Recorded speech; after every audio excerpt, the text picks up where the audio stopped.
Bonjour et bienvenue sur 6x10. Aujourd'hui, nous sommes le 8 décembre et nous allons parler des troubles dysexécutifs.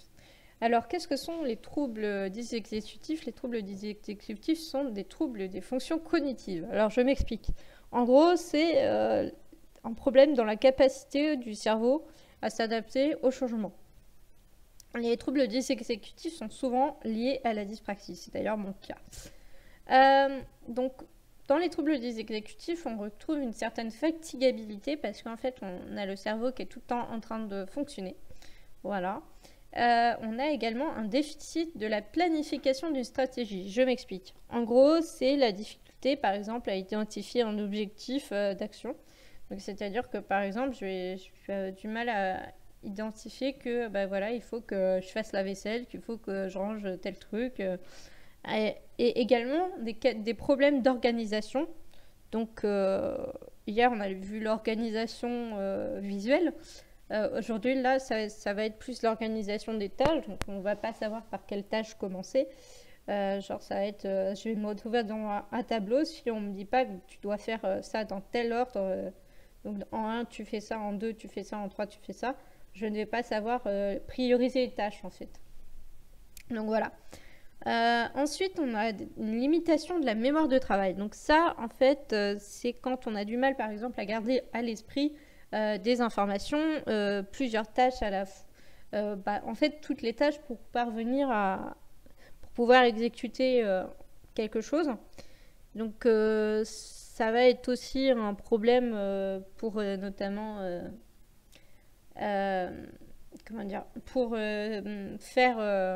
enregistrer dans notre tête un numéro de téléphone, ou parfois ça peut être compliqué pour une personne dysexécutive. Voilà. On a aussi également des difficultés au changement. Donc par exemple, hier je vous donnais l'exemple lorsque je parlais de la dyspraxie, des changements lorsqu'il y avait des travaux, j'arrivais pas à trouver mon itinéraire. Bien, parce que du coup visuellement c'était impossible. Là pour le coup, cette même situation va me poser problème parce que je serais perdue, je ne saurais pas par où commencer. Est-ce que qu'est-ce que je dois faire, quoi? Parce que j'ai une routine, et cette routine, en fait, quand on est dysexécutif, c'est pas facile de. En fait, quand il y a quelque chose qui change, c'est vraiment très compliqué pour un dysexécutif de ne plus de changer ses habitudes, en fait. Voilà. Ensuite, on va avoir des difficultés à réprimer les comportements automatiques.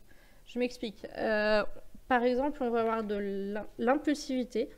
L'impulsivité, alors pas forcément du genre je tape quelqu'un, hein, mais plutôt une impulsivité, un truc qu'on va faire d'instinct, tu vois, genre ouais, on va avoir tendance par exemple à couper la parole aux gens parce qu'on a une idée dans la tête et que. Alors c'est pas forcément parfois. C'est pas de l'entêtement, hein, c'est que du coup notre cerveau il est comme ça. Puis voilà. On va également avoir des impatiences, on va être quelqu'un de très impatient parce que on a envie vraiment de. C'est notre cerveau qui est fait comme ça. C'est vraiment que c'est. Par exemple aussi des difficultés par rapport au comportement donc automatique. C'est-à-dire que par exemple si le petit bonhomme du feu est au vert, donc pour les piétons, on va pas forcément se dire tiens faut que je regarde à gauche, à droite et voir le fait que finalement le bonhomme il est au vert mais il y a une voiture qui arrive donc on se met en danger. Donc ça peut arriver.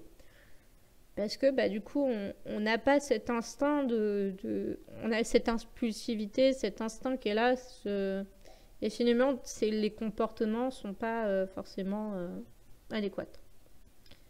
Ensuite, combien de personnes sont concernées par les troubles dysexécutifs en France? Alors là, pour le coup, malheureusement, on n'a aucune donnée sur le sujet. Donc voilà. Alors, en ce qui concerne les célébrités avec des troubles dysexécutifs, on n'en trouve pas forcément beaucoup sur Internet, on n'en trouve même rien du tout à ce sujet. Mais par constat personnel, je ne sais pas si vous avez vu comment ça s'appelle l'émission là? L'aventure Robinson, où Amir était avec Christine Bravo, de mémoire. Hein. Et à un moment, on voit Christine Bravo, c'est ce qu'ils appellent un peu la scène de ménage, hein, entre guillemets. On voit Christine Bravo qui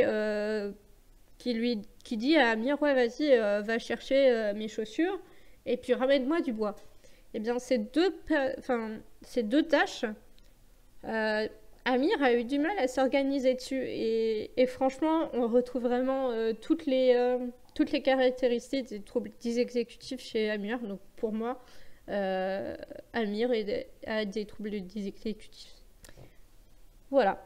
Alors, j'ai changé le rendez-vous de mes vidéos parce que je trouve que, voilà, par rapport au temps passé justement sur mes vidéos, je pense que 19h c'est mieux.